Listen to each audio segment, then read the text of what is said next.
Hey everyone! Alliance War Season 55 has just wrapped up, and as you may know, not only is this my first season with SSX, but it's also my first season in Tier 1 at all. Because of that, I wanted to put together this video talking about my experience as a newcomer to the top levels and opening up all the rewards. If you only care about the crystals, you can jump to this timestamp. If you know me, you'll know that I've historically avoided everything to do with war. The highest I ever played in was a Tier 2 alliance, and it was not at all enjoyable. I never envisioned myself going back to an alliance that tried it all in war, much less in Tier 1, but a few months ago I was talking about it with some people, and they all agreed that Tier 1 was actually easier than Tier 2 and that playing Battlegrounds at a reasonably high level was harder than the top war ranks. I wasn't sure that I believed them at that point, but it at least opened me up to the possibility of it. Then at the end of the last season, I was asked if I wanted to join SSX, which I was really unsure about, but I gave it a lot of thought and decided that I'd at least give it a shot for a season.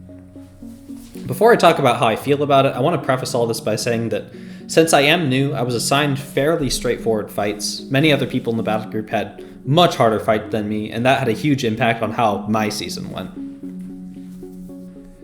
So overall, the individual fights were significantly easier than I anticipated, and I think there's a few reasons for that. Again, I'm being assigned to generally easier fights, which makes it simpler than I expected after watching videos from experienced players. And planning in general makes it a lot easier since the attackers are all assigned by people who've already done all these fights before. And in that same vein, going into this season, I didn't realize quite how helpful it is to have an alliance full of people with experience.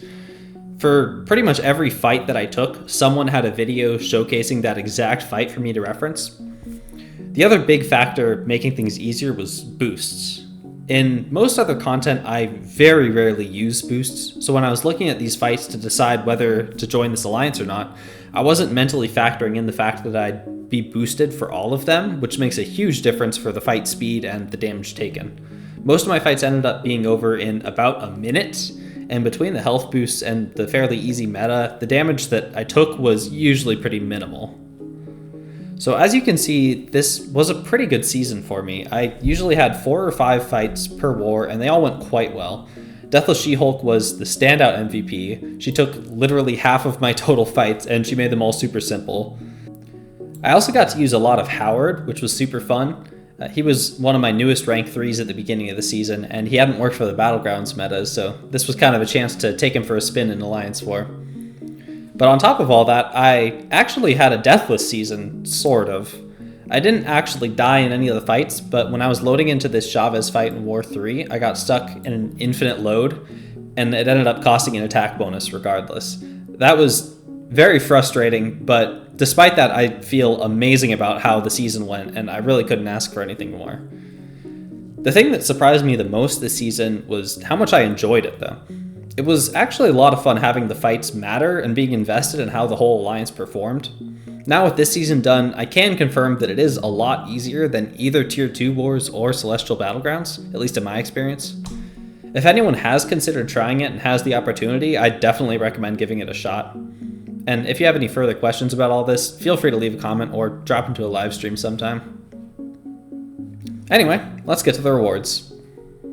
We did place in Masters, which has some pretty solid stuff. It's got the title, which is new for me, so that's cool. I think this will give enough Tier 3 Alpha for another Rank 3. I don't know exactly what I want to do with that yet. And I will be saving the Titans until the pool resets in a little while, so I won't be opening those today, but there should be a couple 7-star basics to do. Alright, I'm going to take a Mystic Catalyst. I've got a few champions that I'd like to take up in Mystic. Then just gotta trade in the tokens, and I should be able to get enough for a third, actually, if I get some extra shards elsewhere. 3 7-stars, 2 of which are from the season rewards, 1 of which is just from miscellaneous shards. I am sitting on 2 Titans, and we'll get a couple more from the Epoch of Pain, but I'm gonna be saving those until the pool updates next month, so they've still got a ways to go. But for now, let's just do these 7 stars. Plenty of good pulls for me in here still. I'm not going to bother calling in any of them out, but we'll see.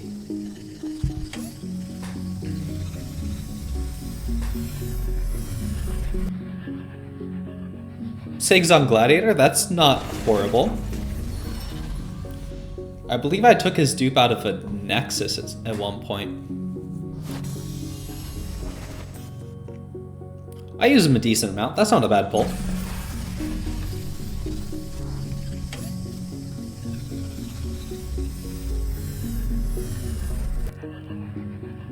Sigs on Ham. Okay. Another perfectly fine pull. At least they're champions that I use, right? It would be pretty sick to get a really solid pull, though.